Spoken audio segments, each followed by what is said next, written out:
अब हम लोग चौथे अध्याय में प्रवेश कर चुके हैं और चौथे अध्याय का नाम है साथियों लोकतांत्रिक सरकार के मुख्य तत्व। जो लोकतांत्रिक सरकार है उसके कौन कौन से तत्व होंगे, उन तत्वों में हम लोग जो है सबसे मुख्य तत्वों को पढ़ने जा रहे हैं, जिसमें हम लोग भागीदारी वगैरह को देखेंगे। सरकार के कामों में जनता जो है किस प्रकार से अपनी भागीदारी को सुनिश्चित करती है, इसको तो देखेंगे ही, लेकिन तमाम और भी चीजों को, तमाम और भी बातों को हम लोग एक एक करके यहां समझेंगे। तो अगर आपने अभी तक चैनल को भैया शेयर वगैरह नहीं किया तो जल्दी से कर दो। खासकर अगर आपकी बाबू सोना तैयारी कर रहा है या कर रही है तो उसको भी शेयर कर दो और कहो कि मेरी बाबू ने लेक्चर देखा कि नहीं। समझ में आ गई बात? भैया आगे बढ़ते हैं। देखो मैंने कहा ही था कि हम इसमें भागीदारी को पढ़ेंगे और वो भागीदारी आ ही गया। अब भागीदारी में हमको पढ़ना का है तो आइए देखते हैं भैया क्या पढ़ना है। यहां लिखा गया है सभी सरकारों को एक निश्चित समय के लिए चुना जाता है। और मैंने पीछे सुनाया था कि चुनाव जो है 2 चरणों में होता है। पहले चरण में नेता आपके चरण में होता है और दूसरे चरण में आप नेता के चरण में होते हैं। बोलिए सत्यनारायण भगवान की जय। समझ में आ रही होगी बात ना? पहले चरण में नेता हमारे चरण में होता है। भैया वोट दे दो, भैया ई नाम पे वोट दे दो, भैया ऊ नाम पे वोट दे दो, भैया वोट मिल गया, नेता जीत गवा। फिर उसके बाद वो असली रंग दिखाएगा। फिर आप जाते हो बाबू सड़किया बनवा दो, बाबू घरवा दे दो, बाबू रोजगार दे दो, है ना? तो ऐसे जाके करते हो। तो 2 चरणों में होता है। तो वही कहा जा रहा है कि सभी सरकारों को एक निश्चित अवधि के लिए चुना जाता है ताकि कोई भी ज्यादा पावरफुल ना हो पावे, ताकि जो है औरों को मौका मिलता रहे। ये नहीं कि कोनो एक आदमी चला गया और उसके बाद जो है वो हमेशा सत्ता पर कब्जा करे रहे, तो इससे परिवारवाद हो जाएगा। तो इसीलिए जो है निश्चित अवधि के लिए चुना जाता है। अगर दोबारा उसको सत्ता में आना है तो भैया फिर से जाओ और लंबी लंबी फेंको, फिर से सत्ता में आ जाओगे। आप देखोगे कि भारत में यह अवधि भैया 5 वर्ष के लिए है। क्या है बाबू? भारत में यह अवधि 5 वर्ष के लिए है।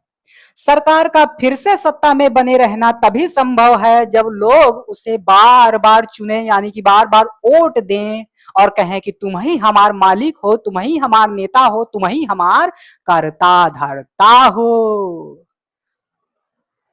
तो बार बार वोट डालोगे, जितना वोट डालोगे उतने बार आपका नेता बनेगा। चुनाव का समय जो है लोगों के लिए वह घड़ी होती है जब वे लोकतंत्र में अपनी ताकत को महसूस करते हैं। यानी कि चुनाव का ऐसा समय होता है, गरीब से गरीब आदमी के चरणों में जाके एक बड़ा सा नेता लेट जाता है और कहता है माई बाप। चुनाव का समय आता है तो कौनो भी नेता हो, कौनो भी आदमी हो, उसका थरिया में जाके खाने लगेगा। मान लो दूसरे धर्म का है तो उसके धर्म वाला टोपी लगा के उसके मस्जिद में जाएगा, उसके यहाँ जाएगा। तो ये आप चुनाव देख सकते हो। इस तरह से नियमित चुनाव होने से लोगों का सरकार पर नियंत्रण बना रहता है। इसीलिए जो है हमेशा जब चुनाव होते रहेंगे तो लोग भी जो है अपना पहाड़ते रहेंगे। 5 साल बड़ा मजा किए, आओ फिर से वोट मांगने आओगे, तुम्हारी हम बताते हैं। और 5 साल बाद वह नेता पहुंचा और कुछ काम नहीं किया है। अगर फेंकू चंद है तो फिर फेंक देगा, फिर जनता उसके ऊपर आकर्षित हो जाएगी। लेकिन अगर काम धंधा नहीं किया है कौनो तो जनता जो है मार मार के उसका थोबड़ा बिगाड़ देगी और उसको जो है सत्ता से हटा देगी। तो चुनाव के जो है ये फायदे हैं और इसमें जो है जनता की भागीदारी भी आपको दिख रही होगी। देखो भागीदारी के और भी क्या क्या तरीके हो सकते हैं, यहां उसी को बताने का प्रयास किया जा रहा है। यहां कहा जा रहा है लोग सरकार के कार्यों में रुचि लेकर और उसकी आलोचना करके भी अपनी भागीदारी को निभाते हैं। पीछे आपने देखा तो वोट वगैरह देकर जो है भागीदारी को जनता निभा रही है, लोग निभा रहे हैं। लेकिन यहां कहा जा रहा है कि सरकार जो भी नीतियां लागू करती है, सरकार जो भी कानून बनाती है, उसमें लोग रुचि लेकर और कुछ उसकी आलोचना करके अपनी भागीदारी को निभाते हैं। जैसे मान लो आरओ का पेपर हो गया, इसमें क्या किया गया था, जो हिंदी और जीएस के मटेरियल को इक्के में मिला दिया गया था, टाइमिया जो है 3 घंटा दे दिया गया था। तो ऐसे में जो है ये नीति किसी को रास नहीं आई। हालांकि ये नीति घटिया भी थी, बिल्कुल भी थी। एग्जाम का प्रेशर है भैया, 3-3 घंटे कौन झेलेगा, 3-3 घंटे कौन जो है उसमें जाके बैठेगा। दिमाग जो है 1-2 घंटा में कांपने लगता है, थर्राने लगता है, बाबू की याद आने लगती है कि अगर जो है इस बार नहीं हुआ तो मेरी बाबू का क्या होगा, उसको तो कौन नौकरी वाला ले जाएगा। ऐसे टेंशन बना रहता है, उन्हें 3 घंटा कैसे देगा। तो ये अच्छा ना लगा, ये अच्छी नीति ना है। तो इसकी आलोचना करके इसके विरोध में लोगों ने प्रदर्शन किया और सरकार को जो है इसके खिलाफ जो है निर्णय लेना पड़ा। आजकल ट्रेंड बन गया है, सरकार जो है कुछ भी ऐसे उठा लाती है बिना कुछ जाने समझे, और फिर जब उसका विरोध होता है 2-4-10 लोग, 20 लोग, 50 लोग, 1000-2000 लाठी खाते हैं, तब जाके कहानी बनती है। तो ये आप देख सकते हो कि तमाम चीजें हैं। इन तरीकों में धरने, जुलूस, हड़ताल, हस्ताक्षर अभियान आदि शामिल हैं। यानी कि अगर सरकार जो है कोनो गलत काम करेगी तो धरना दे देते हैं, धरने के माध्यम से प्रदर्शन करते हैं और तब जाके सरकार को उस पर निर्णय लेना पड़ता है और अच्छी बुरी बातों का ध्यान करके जो है उसमें सुधार करना पड़ता है। जुलूस भी है, हड़ताल भी है, हस्ताक्षर भी है, अभियान वगैरह है। इनके जरिए जो बातें गलत हैं और जो न्याय संगत नहीं है उसे सामने लाया जाता है कि बाबू तुम ये नियम बनाए हो, ये गलत है, ये इस तरीके से होनी चाहिए, इसमें जो है सरकार का भी हित है और भी लोगों का हित जुड़ा हुआ है।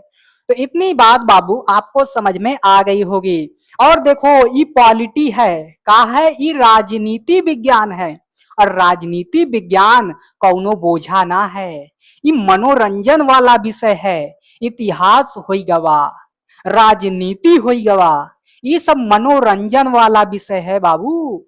इसको हंसते खेलते कूदते हुए पढ़ना चाहिए। समझ में आई बात। अगला हेडिंग देखते हैं, विवादों का समाधान।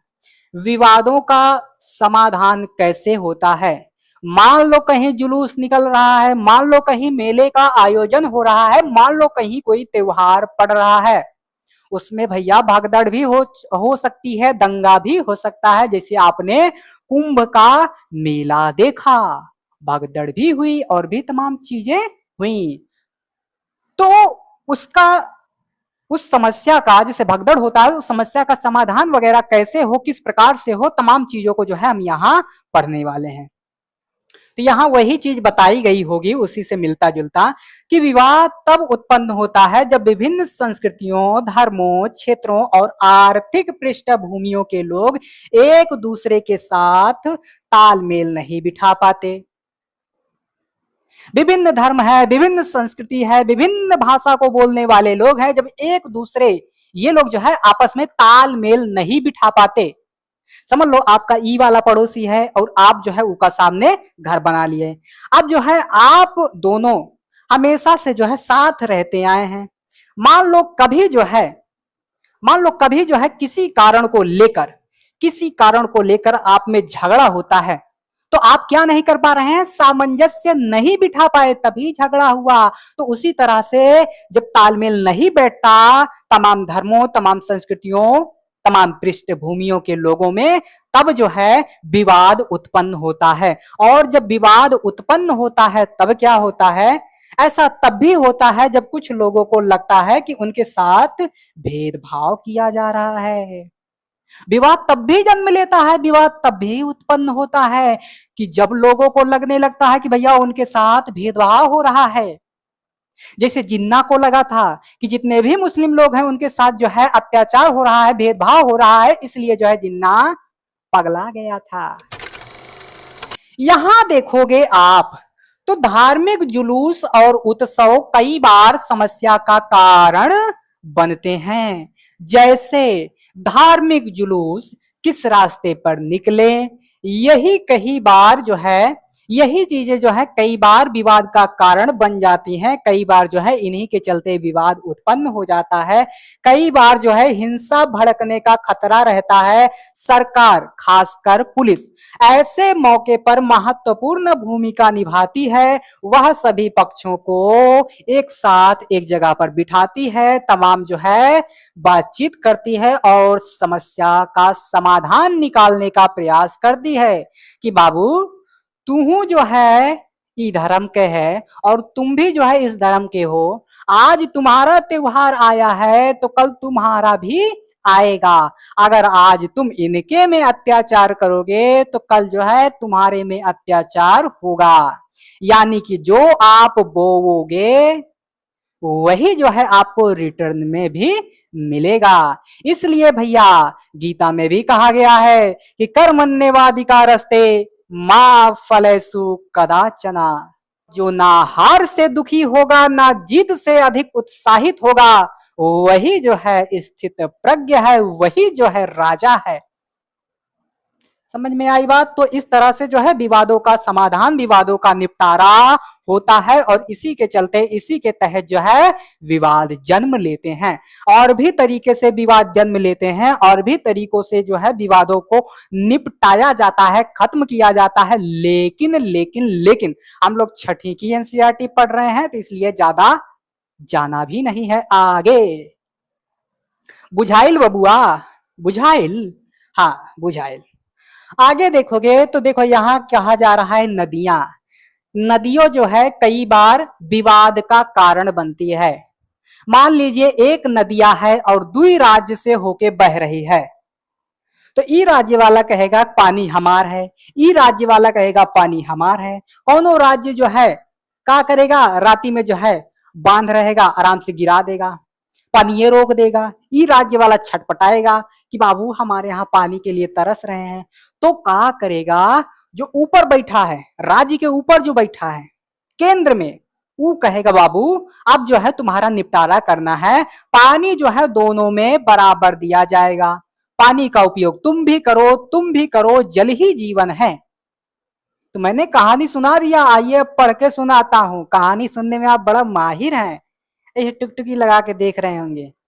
मास्टर बड़ा बढ़िया समझा रहा है, बढ़िया समझा रहा है। शेयर करो, लाइक करो, सब्सक्राइब करो, बार बार कहना पड़ता है।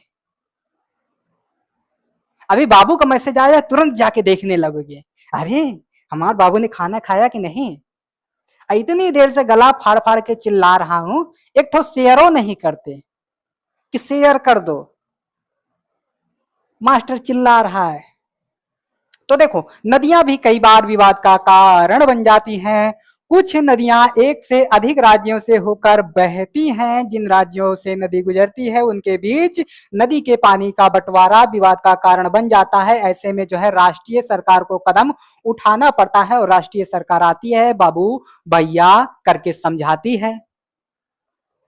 तो ये लोग समझ भी जाते हैं ताकि दोनों राज्यों के लिए पानी का सही बंटवारा हो सके। भारतीय संविधान में बुनियादी नियम और कानून दिए गए हैं। ये कानून सरकार और लोगों के लिए हैं। विवादों का समाधान इन्हीं कानूनों के आधार पर किया जाता है। संविधान में जो है तमाम प्रकार के कानून जो है दिए गए हैं और उन्हीं कानूनों को ध्यान में रखकर उन्हीं कानूनों को जो है सरकारों और लोगों दोनों को मानना पड़ता है। उसी के आधार पर इन विवादों वगैरह का निपटारा होता है। आगे बढ़ें। हाँ यहां देखो, यहां भैया आपको कहा जा रहा है समानता एवं न्याय। समानता और न्याय के विषय में क्या कहानी है, आइए दो तीन शब्दों में समझ लेते हैं। लोकतांत्रिक सरकार के मुख्य विचारों में से एक है उसका न्याय एवं समानता के प्रति वचनबद्ध होना। यह लाइन जो है मैं पीछे भी पढ़ा चुका हूं, तो यहां बस इतना ही करेंगे। सरकार भी समानता और न्याय की जरूरतों को पहचानती है और उन समूहों के लिए विशेष प्रावधान करती है जो समाज में अब भी बराबर नहीं माने जा रहे हैं।